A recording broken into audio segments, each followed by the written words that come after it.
You know what they say, if you really want to understand the American Civil War, you have to do it through a Japanese interpretation of a French computer game based on a Belgian comic about the war.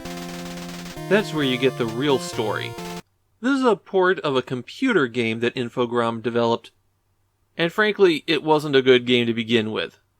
One of those from the era where they'd smashed together a few mini-games. That computer game is actually based on a comic, Les Tuniques Bleues, a Belgian comic about the US Civil War that ran from 1972 to 2020. The American Civil War was that point in history when a bunch of people were angry about the outcome of an election and decided to break off from the United States so they could have their own country that mandated slavery. North and South recontextualizes that conflict as a very basic, I don't even know if I can call this a strategy game. There's strategy here, but your success and failure depend on how well you play some action game segments. Before you begin, you choose a scenario, which is the starting year. It determines how many initial armies both sides have and what their starting positions are. You can set the players to be human or 3 levels of AI, and you can enable or disable a set of events. The game is played from this crude map of the United States. States are marked with a flag if they're controlled by one side. The US flag for the United States, of course, and the battle flag of Virginia for the Confederacy. You play on this map where the states are vaguely outlined, and the goal is to completely wipe out the opposing forces. On your turn, you can move all of your armies to one adjacent state. If you select the option, then there's also a storm on the map that moves one state every turn, and if the storm is on an army, it can't move that turn. Other than that, armies are required to move. You can't just be General McClellan and park your army somewhere. Whatever state you're in when you end your turn falls under your control, and that gets the little flag placed on it. Also, if you control all the states surrounding another state, then it falls under your control. Move 2 armies together, and it's time to battle. Each army contains 1 cannon, 3 cavalrymen, and 6 infantrymen. You control one of these units at a time, and hit B to swap between them, and you press A to attack with them. The cannon has to stick to the back line, and you have to hold down A to charge its shot. That'll determine how far it goes. The cavalry will charge through, and hitting the A swings their sword. They're probably the most useless unit, since everyone else can hit them with impunity. The infantrymen fire a volley that's very short range, but they can freely move back and forth on the battlefield, and since their shots are instantaneous, they wind up being the most effective unit.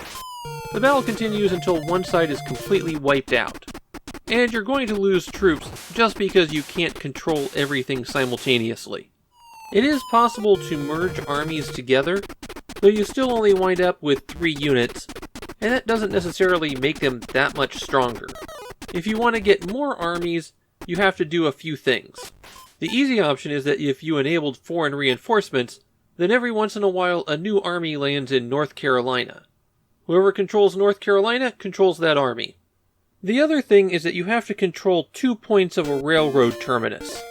If you have that, then at the end of your turn, a train travels between 2 cities that you control, carrying payroll for your army. How much money you have is dependent upon how many states you control. Once you've filled up 10 money bags, you get a new army, and you can place it in any of your potential starting areas. Also at the end of the turn, if you have the Native Americans enabled, there's a possibility that they could attack a western state and make it uncontrolled. They never did this while I was playing, though. There are a couple of occasions where you'll go to a side-scrolling action stage, and while the background scenery changes, they wind up playing exactly the same. So I'm just going to squeeze them together here. First, if you try to take over a major city, then you have to fight your way through a fort. And the other one is if you're occupying a state when the enemy train runs through it. There you're trying to capture the train and steal all of their money. In these stages, your goal is to get to the far right-hand side. The B button jumps and the A button attacks. So yes, the controls are backwards. You start out with 4 knives that you can throw, and when you run out of those, then you can punch people who get really, really close to you. You're on a timer that's slowly creeping forward along the bottom of the screen, and you have a health bar represented by the troops at the top of the screen. Though if this reaches 0, you still take one more hit. There's a major problem with these sections, particularly with the fort, where it's really unclear where you can and can't walk. And in some cases you'll have to double back and go up the ladder and then cross.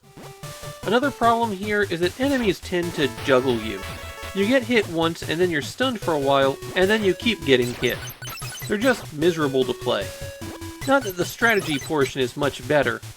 The map isn't particularly well thought out. Because South Carolina borders 2 states, there's never a reason to visit South Carolina. You'll just cross between Georgia and North Carolina. On the other hand, Tennessee and Kentucky connect to everything.